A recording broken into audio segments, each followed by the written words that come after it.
ओम शांति। आज 2 अक्टूबर 2024 की साकार मुरली।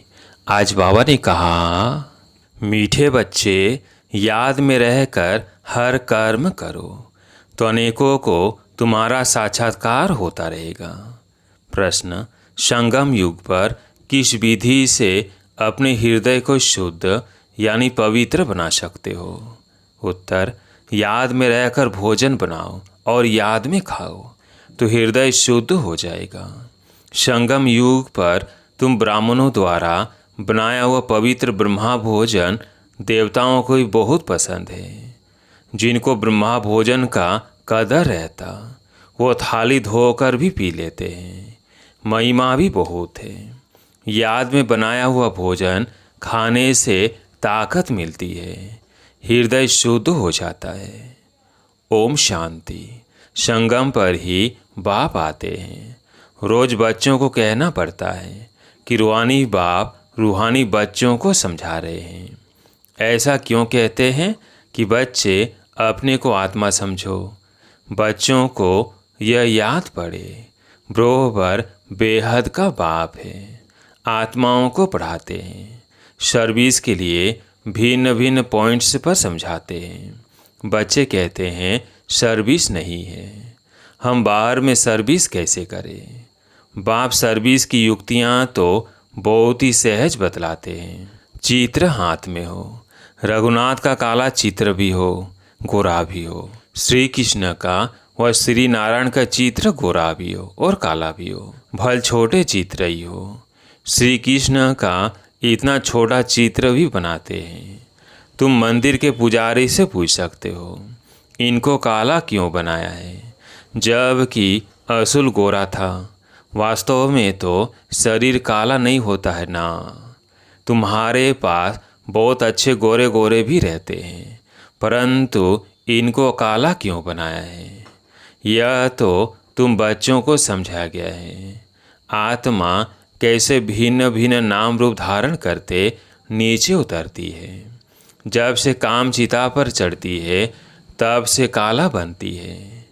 जगन्नाथ व श्रीनाथ द्वारे में ढेर यात्री होते हैं। तुमको निमंत्रण भी मिलते हैं। बोलो, हम श्रीनाथ के 84 जन्मों की जीवन कहानी सुनाते हैं। भाइयों और बहनों, आकर सुनो। ऐसा भाषण और कोई तो कर न सके। तुम समझा सकते हो यह काला क्यों बने हैं। हरे को पावन से पतित जरूर बनना है। देवताएं जब वाम मार्ग में गए हैं तब उन्हें काला बनाया है। काम चिता पर बैठने से आयरन एजेड बन जाते हैं। आयरन का कलर काला होता है, सोने का गोल्डन। उनको कहेंगे गोरे। वही फिर 84 जन्मों के बाद काले बनते हैं। सीढ़ी का चित्र भी जरूर हाथ में हो। सीढ़ी भी बड़ी हो तो कोई भी दूर से देख सकेंगे, अच्छी रीति। और तुम समझाएंगे कि भारत की यह गति है। लिखा हुआ भी है उत्थान और पतन। बच्चों को सर्विस का बहुत शौक होना चाहिए। समझाना है यह दुनिया का चक्र कैसे फिरता है। Golden age, silver age, copper age, फिर यह पुरुषोत्तम संगम युग भी दिखाना है। बल बहुत चित्र बहुत नहीं उठाओ। सीढ़ी का चित्र तो मुख्य है भारत के लिए। तुम समझा सकते हो अभी से पति से पावन तुम कैसे बन सकते हो। पतित पावन तो एक ही बाप है। उनको याद करने से सेकंड में जीवन मुक्ति मिलती है। तुम बच्चों में ये सारा ज्ञान है, बाकी तो सब अज्ञान नींद में सोए हुए हैं। भारत ज्ञान में था तो बहुत धनवान था। अभी भारत अज्ञान में है तो कितना कंगाल है। ज्ञानी मनुष्य और अज्ञानी मनुष्य होते हैं ना। देवी देवता और मनुष्य तो नामी ग्रामी हैं। देवताएं सतयुग त्रेता में, मनुष्य द्वापर कलयुग में। बच्चों की बुद्धि में सदैव रहना चाहिए सर्विस कैसे करें, वह भी बाप समझाते रहते हैं। सीढ़ी का चित्र समझाने के लिए बहुत अच्छा है। बाप कहते हैं गृहस्थ व्यवहार में रहो। शरीर निर्वाह के लिए धंधा आदि तो करना ही है, जिस्मानी विद्या भी पढ़नी है। बाकी जो टाइम मिले तो सर्विस के लिए ख्याल करना चाहिए। हम औरों का कल्याण कैसे करें? यहाँ तो तुम बहुतों का कल्याण नहीं कर सकते हो। यहाँ तो आते ही हो बाप की मुरली सुनने, इसमें ही जादू है। बाप को जादूगर कहते हैं ना। गाते भी हैं, मुरली तेरी में है जादू।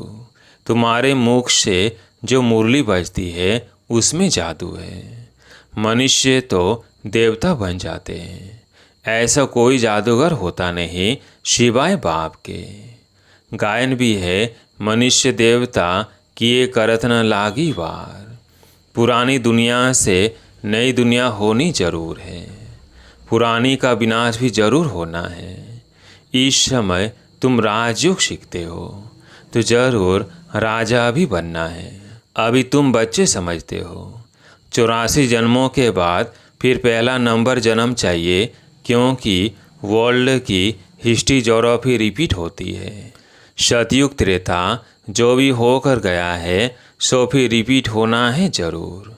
तुम यहाँ बैठे हो तो भी बुद्धि में यह याद करना है कि हम वापिस जाते हैं। फिर शतो प्रधान देवी देवता बनते हैं, उनको देवता कहा जाता है। अब मनुष्यों में दैवी गुण नहीं है तो सर्विस तुम कहाँ भी कर सकते हो, कितना भी धंधा आदि हो। गृहस्थ व्यवहार में रहते भी कमाई करते रहना है। इसे मुख्य बात है पवित्रता की। प्योरिटी है तो पीस प्रॉपर्टी है। कंप्लीट प्योर बन गए तो फिर यहाँ नहीं रह सकते, क्योंकि हमको शांति धाम जरूर जाना है। आत्मा प्योर बन गई तो फिर आत्मा को इस पुराने शरीर के साथ नहीं रहना है। यह तो इम्प्योर है ना। 5 तत्व ही इम्प्योर है। शरीर भी इनसे ही बनता है। इनको मिट्टी का पुतला कहा जाता है। 5 तत्व का शरीर एक खत्म होता है, दूसरा बनता है। आत्मा तो है ही। आत्मा कोई बनने की चीज़ नहीं। शरीर पहले कितना छोटा फिर कितना बड़ा होता है, कितने आर्गन से मिलते हैं जिससे आत्मा सारा पाठ बजाती है। यह दुनिया ही वंडरफुल है। सबसे वंडरफुल है बाप, जो आत्माओं का परिचय देते हैं। हम आत्मा कितनी छोटी है। आत्मा प्रवेश करती है। हर एक चीज़ वंडरफुल है। जानवरों के शरीर आदि कैसे बनते हैं, वंडर है ना। आत्मा तो सब में वही छोटी है। हाथी कितना बड़ा है, उनमें इतनी छोटी आत्मा जाकर बैठती है। बाप तो मनुष्य जन्म की बात समझाते हैं। मनुष्य कितने जन्म लेते हैं? 84 लाख जन्म तो है नहीं। समझाया है जितने धर्म है उतनी वैरायटी बनती है। हर एक आत्मा कितने फीचर्स का शरीर लेती है, वंडर है ना। फिर जब चक्र रिपीट होता है, हर जन्म में फीचर्स, नाम, रूप आदि बदल जाते हैं। ऐसे नहीं कहेंगे कृष्ण काला कृष्ण गोरा, नहीं। उनकी आत्मा पहले गोरी थी, फिर 84 जन्म लेते लेते काली बनती है। तुम्हारा भी आत्मा भिन्न भिन्न फीचर्स, भिन्न भिन्न शरीर लेकर पाठ बजाती है। यह भी ड्रामा है। तुम बच्चों को कभी भी कोई फिक्रात नहीं होनी चाहिए। सब एक्टर्स है। एक शरीर छोड़ दूसरा लेकर फिर पाठ बजाना ही है। हर जन्म में संबंध आदि बदल जाता है। तो बाप समझाते हैं यह बना बनाया ड्रामा है। आत्मा ही 84 जन्म लेते लेते तमो प्रधान बनी है। अब फिर आत्मा को शतो प्रधान बनना है। पावन तो जरूर बनना है। पावन सृष्टि थी, अपतीत है, फिर पावन होनी है। शतो प्रधान तमो प्रधान अक्षर तो है ना। शतो प्रधान सृष्टि, फिर शतो रजो तमो सृष्टि। अभी जो तमो प्रधान बने हैं वही फिर शतो प्रधान कैसे बने? पति से पावन कैसे बने? बरसात के पानी से तो पावन नहीं बनेंगे। बरसात से तो मनुष्यों का मौत भी हो जाता है, फ्लड्स हो जाती है तो कितने डूब जाते हैं।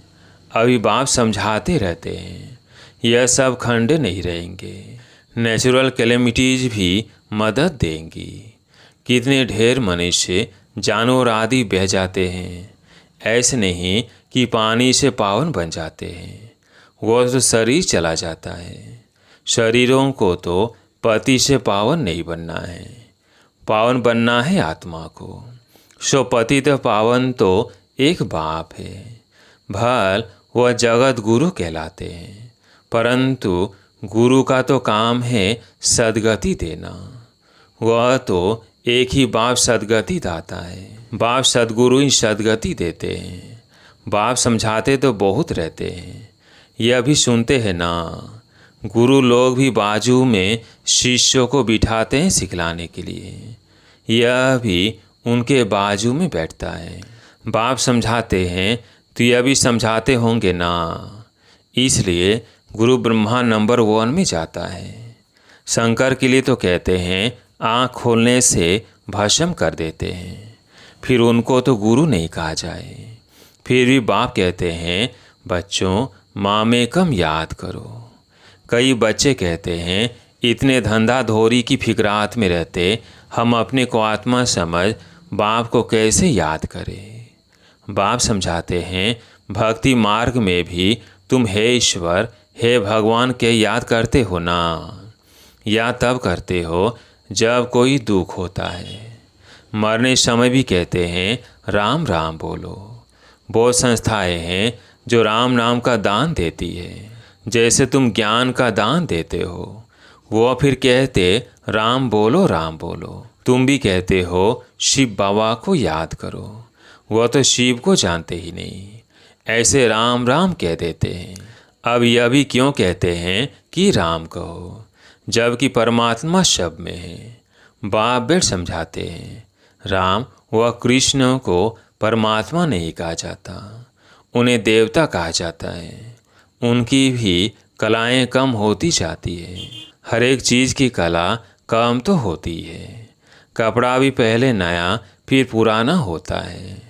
तो बाप इतनी बातें समझाते हैं, फिर भी कहते हैं मेरे मीठे मीठे रूहानी बच्चों, अपने को आत्मा समझो, सिमर सिमर सुख पाओ। यहाँ तो दुखधाम है, बाप को और वर्षे को याद करो। याद करते करते अथाह सुख पाएंगे। कला कलेश बीमारी आदि जो भी है सब छूट जाएंगे। तुम एक ही जन्मों के लिए निरोगी बन जाते हो। कला कलेश मीठे सब तन के, जीवन मुक्ति पद पाओ। गाते हैं परंतु एक्ट में नहीं आते हैं। तुमको बाप प्रैक्टिकल में समझाते हैं। बाप को सिमरो तो तुम्हारी सब मनोकामनाएं पूरी हो जाएंगी, सुखी हो जाएंगे। मोचरा खाकर मानी टुकड़ खाना यानी सजा खाकर रोटी का टुकड़ा खाना अच्छा नहीं है। सबको ताज़ी रोटी पसंद आती है। आजकल तो तेल ही चलता है, वहाँ तो घी की नदियाँ बहती है। तो बच्चों को बाप का सिमरण करना है। बाबा ऐसे भी नहीं कहते यहाँ बैठकर बाप को याद करो, नहीं, चलते फिरते घूमते शिव बाबा को याद करना है। नौकरी आदि भी करनी है, बाप की याद बुद्धि में रहनी चाहिए। लौकिक बाप के बच्चे नौकरी आदि करते हैं तो याद रहता ही है ना। कोई भी पूछेगा तो झट बताएंगे हम किसके बच्चे हैं। बुद्धि में बाप की प्रॉपर्टी भी याद रहती है। तुम भी बाप के बच्चे बने हो तो प्रॉपर्टी भी याद है। बाप को भी याद करना है और कोई से संबंध नहीं। आत्मा में ही सारा पाठ नुधा हुआ है जो इमर्ज होता है। इस ब्राह्मण कुल में तुम्हारा जो कल्प कल्प पाठ चला है वही इमर्ज होता रहता है। बाप समझाते हैं खाना बनाओ, मिठाई बनाओ, शिव बाबा को याद करते रहो। शिव बाबा को याद कर बनाएंगे तो मिठाई खाने वाले का भी कल्याण होगा। का साक्षात्कार भी हो सकता है, ब्रह्मा का भी साक्षात्कार हो सकता है। शुद्ध अन्न पड़ता है तो ब्रह्मा का, श्री कृष्ण का, शिव का साक्षात्कार कर सकते हैं।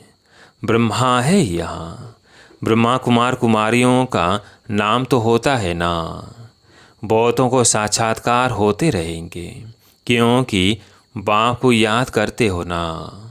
बाप युक्तियाँ तो बहुत ही बताते हैं, वो मुख से राम राम बोलते हैं। तुमको मुख से कुछ बोलना नहीं है। जैसे वो लोग समझते हैं गुरु नानक को भोग लगा रहे हैं, तुम भी समझते हो हम शिव बाबा को भोग लगाने के लिए बनाते हैं। शिव बाबा को याद करते बनाएंगे तो बहुतों का कल्याण हो सकता है। उस भोजन में ताकत हो जाती है। इसलिए बाबा भोजन बनाने वालों को भी कहते हैं शिव बाबा को याद कर बनाते हो। लिखा हुआ भी है शिव बाबा याद है। याद में रहकर बनाएंगे तो खाने वालों को भी ताकत मिलेगी, हृदय शुद्ध होगा। ब्रह्मा भोजन का गायन भी है ना। ब्राह्मणों का बनाया हुआ भोजन देवताएं पसंद करते हैं, यह भी शास्त्रों में है। ब्राह्मणों का भोजन बनाया हुआ खाने से बुद्धि शुद्ध हो जाती है, ताकत रहती है। ब्रह्मा भोजन की बहुत महिमा है। ब्रह्मा भोजन का जिनको कदर रहता है थाली धोकर भी पी लेते हैं।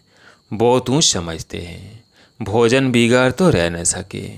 फैमन में भोजन बिगड़ मर जाते हैं। आत्मा ही भोजन खाती है, इन आर्गन से द्वारा स्वाद वो लेती है। अच्छा बुरा आत्मा ने कहा ना, यह बहुत स्वादिष्ट है, ताकत वाला है।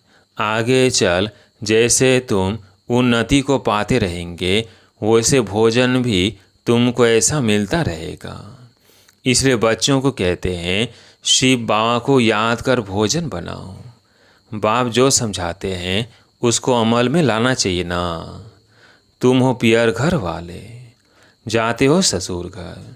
सूक्ष्म वतन में भी आपस में मिलते हैं, भोग ले जाते हैं। देवताओं को भोग लगाते हैं ना, देवताएं आते हैं। तुम ब्राह्मण वहाँ जाते हो, वहाँ महफिल लगती है।